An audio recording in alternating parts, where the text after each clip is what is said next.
Is it an addiction or a dependence, or do we even care that much? But I think we do because we're arguing about it online. So I'm going to get into it.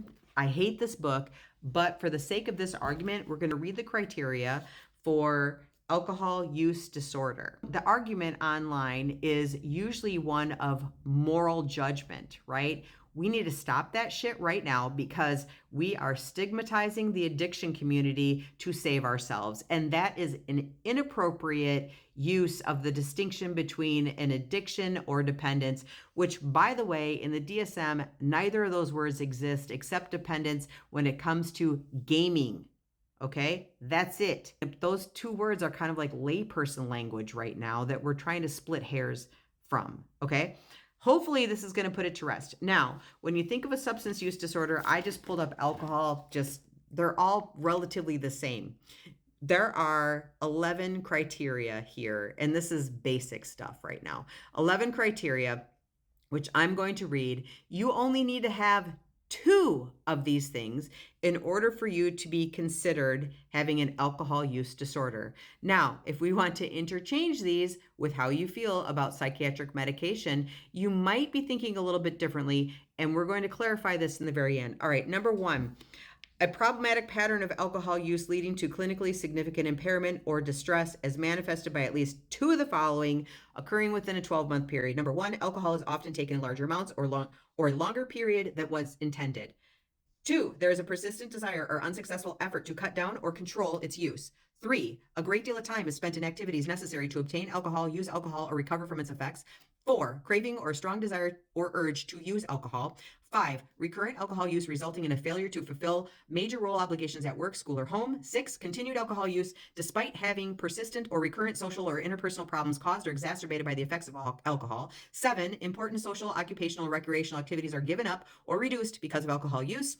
8, recurrent alcohol use in situations in which it is physically hazardous. 9, alcohol use is continued despite knowledge of having a persistent or recurrent physical or psychological problem that is likely to have been caused or exacerbated by alcohol. All right, I'm going to stop there because I can check probably 3 of those boxes already for myself with SSRI use. Okay? None of those were of morality. Nothing said lying, cheating, stealing, all that stuff. As a matter of fact, most people hold down jobs, they hold down marriages. They're not walking the streets holding a paper bag filled with alcohol. We need to stop stereotyping addictions anyway in our community. Number 10, tolerance as defined by either of the following. A need for markedly increased amounts of alcohol to achieve intoxication or desired effect. That happens to us. A markedly diminished effect with continued use of the same amounts of alcohol. Again, check, check. Number 11, withdrawal. Withdrawal, as manifested by either of the following. The characteristic withdrawal syndrome for alcohol or closely related substance such as a benzodiazepine is taken to relieve or avoid withdrawal symptoms. Okay? I bet that most of us fit that criteria of substance use disorder with psychiatric medication. Here is the actual distinction because I am sick of the moral judgment thing. It's cravings and it's, immoral behavior. Those are the 2 things. No, it's not. And by the way, I had this conversation with Mark Horowitz on the podcast, and he was doing that too until I called him out. And then we were talking about how it's stigmatizing to do that, and he agreed. There we go. Listen to the Gas of Truth podcast. Here is the distinguishable factor that we need to make. This is page 483 of substance use disorders. The essential feature of a substance use disorder is a cluster of cognitive, behavioral, and physiological symptoms indicating that the individual continues using the substance despite significant substance-related problems. An important characteristic of substance use disorders is an underlying change in brain circuits, we have that may persist beyond detoxification, particularly individuals with severe disorders. The behavioral effects of these brain changes, this is where the difference comes in, may be exhibited in the repeated relapse and in intense drug craving when the individuals are exposed to drug-related stimuli. To me, that right there is the difference. And what is an exposure to drug-related stimuli? Well, I have people that I work with who, for instance, you see an advertisement on TV for alcohol, or you see a bar that you drive by. I don't know that anybody on psychiatric medications, when they see an advertisement for a psych med, starts craving a psych med, or when you drive by a pharmacy, starts craving an SSRI because you drove by a pharmacy.